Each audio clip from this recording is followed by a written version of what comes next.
حضرت علی کی شہادت کے بعد لوگوں نے، جبکہ ابھی حضرت علی زخمی تھے، انتقال نہیں ہوا تھا، آپ سے پوچھا کہ ہم حسن کے ہاتھ پر بیعت کر لیں رضی اللہ تعالیٰ. آپ نے فرمایا نہ میں تمہیں اس کا حکم دیتا ہوں اور نہ روکتا ہوں، یہ تمہارا معاملہ ہے، امر المسلمین ہے، مسلمان فیصلہ کر لے جس کو چاہیں. چنانچہ حضرت حسن رضی اللہ تعالیٰ عنہ کے ہاتھ پر بیعت ہو گئی. اب معاملہ ٹھہرا حضرت حسن اور حضرت معاویہ کے مابین. 6 ماہ خلافت رہی ہے حضرت حسن کی رضی اللہ تعالیٰ، اور میں انہیں 5واں خلیفہ راشد مانتا ہوں. ابو بکر، عمر، عثمان، علی، حسن، انہوں نے کوئی اپنی قوت سے خلافت حاصل نہیں کی تھی، بلکہ مسلمانوں نے انہیں خلیفہ بنایا تھا. لیکن یہ اس قدر صلح جو انسان تھے، بہت نرم طبیعت کے انسان. جب انہوں نے دیکھا کہ یہ تو پھر خوریزی کا معاملہ ہو رہا ہے، ابھی معاویہ کے پاس 40,000 کا لشکر تھا، ان کے پاس بھی بڑا لشکر موجود تھا، بلکہ 40,000 ان کے پاس تھا، حضرت معاویہ کے پاس اس سے بڑا تھا. انہوں نے صلح کر لی حضرت معاویہ سے رضی اللہ تعالیٰ، اور وہ حدیث ان کے حق میں جو ہے پیشن گوئی تھی وہ پوری ہو گئی کہ حضور نے فرمایا تھا میرا یہ بیٹا مسلمانوں کے 2 گروہوں کے مابین صلح کرائے گا.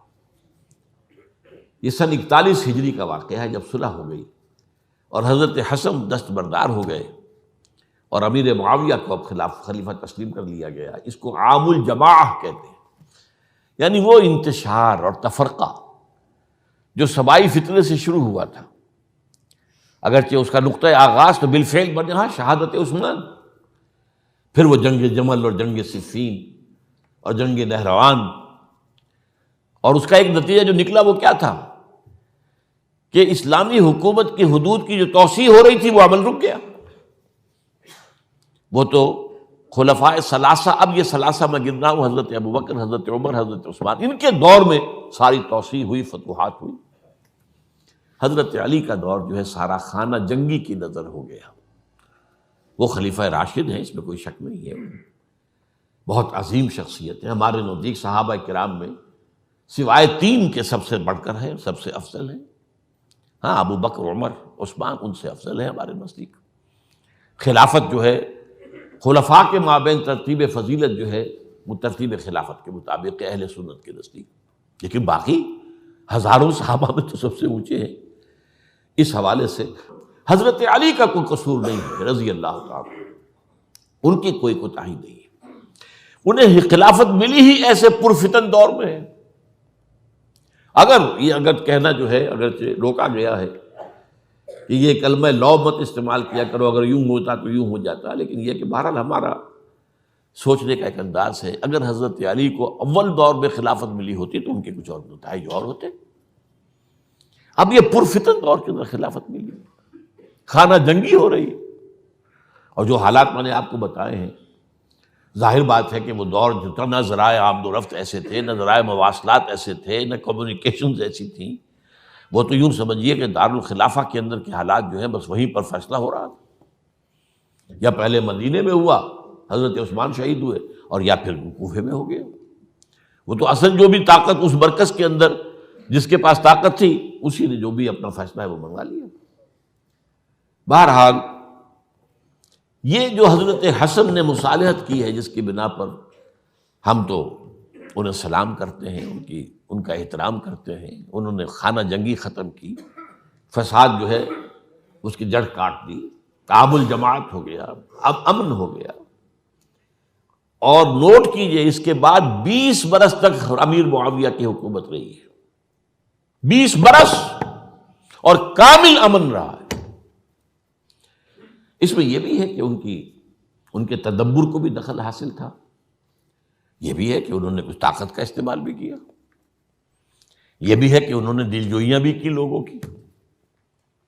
لوگوں کو جس کو ہم کہتے ہیں مؤلفۃ القلوب، جو زکوٰۃ کے مسائل میں شامل ہے. کچھ لوگوں کی کوشش کے شر سے اس کو روکنے کے لیے ان کو جو ہے کچھ زکوٰۃ میں سے پیسہ دیا جائے وغیرہ وغیرہ، مؤلفۃ القلوب، تالیف قلب کے لیے.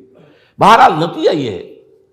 تاہم یہ جان لیجیے کہ حضرت معاویہ صحابی رسول ہیں، ہم ان کو تسلیم کرتے ہیں، لیکن ان کی خلافت کو خلافت راشدہ ہم نہیں مانتے، اس لیے کہ وہ انہوں نے اپنی طاقت سے حاصل کی ہے۔ میں نے اسی لیے کہا حضرت حسن رضی اللہ تعالیٰ عنہ کی خلافت خلافت راشدہ ہے، لیکن حضرت معاویہ کی خلافت خلافت راشدہ، اگرچہ اس میں عمل رہا، اور وہ جو عمل رک گیا تھا، وہ جو مزید توسیع دارالاسلام کی، وہ دوبارہ شروع ہو گیا، خراسان کی طرف پیش قدمی شروع ہو گئی۔ ادھر پہلا بحری بیڑا بنایا حضرت معاویہ نے رضی اللہ تعالیٰ عنہ، اور یہ بحیرہ روم کے بعد جزائر کو فتح بھی کیا۔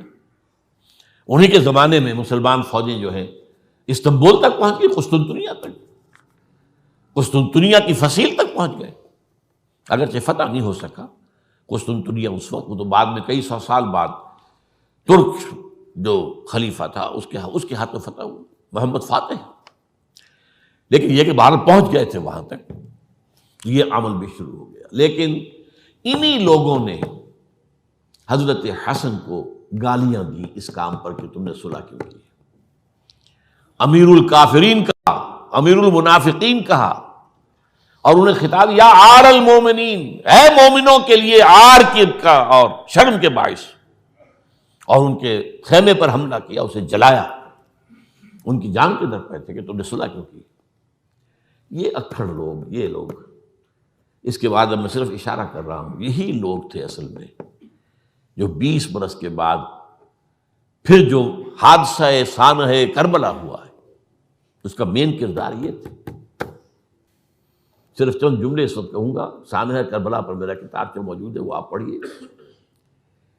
حضرت معاویہ رضی اللہ تعالیٰ عنہ کو مغیرہ ابن شعبہ ایک بزرگ صحابیوں میں سے تھے، انہوں نے مشورہ دیا کہ دیکھیے آپ کی خلافت سے پہلے 4 برس تک خانہ جنگی رہی، 1 لاکھ کے قریب مسلمان ایک دوسرے کی تلواروں سے ختم ہو گئے۔ اب اگر وہ زمانہ گزر گیا، کبار صحابہ تو فوت ہو چکے، بڑے صحابہ تو گئے، اب تو یہ 9 مسلم جو فتح کے بعد ایمان لائے یا اس کے بعد ایمان لائے جبکہ سورہ توبہ کی آیات نازل ہو گئی، اب تو یہ لوگ، یا پھر اب نئے لوگ جو مفتوحہ علاقے میں ایمان لا رہے ہیں، مسلمان ہو رہے ہیں۔ لہٰذا اب وہ جو مسلمانوں کا ایک نظام خلافت راشدہ کا تھا، اگر اس کے پیچھے کسی مضبوط قبیلے کی طاقت نہ ہو تو وہ مرکزیت قائم نہیں رکھ سکے گا، لہٰذا آپ یزید کو اپنا ولی عہد مقرر کر دیں۔ حضرت معاویہ کچھ رہے متردد، لیکن بعد میں ان کی سمجھ میں یہ بات آ گئی۔ یہاں یہ نوٹ کر لیجئے کہ میں یا آپ حضرت معاویہ کے فیصلے سے اختلاف کر سکتے ہیں، ان کی نیت پر حملہ نہیں کر سکتے، وہ صحابی ہیں، الصحابۃ کلھم عدول، ان کی نیت بھی یہی تھی، مسئلہ سمجھی اس میں کہ وہی امن جو ہے وہ برقرار رہے،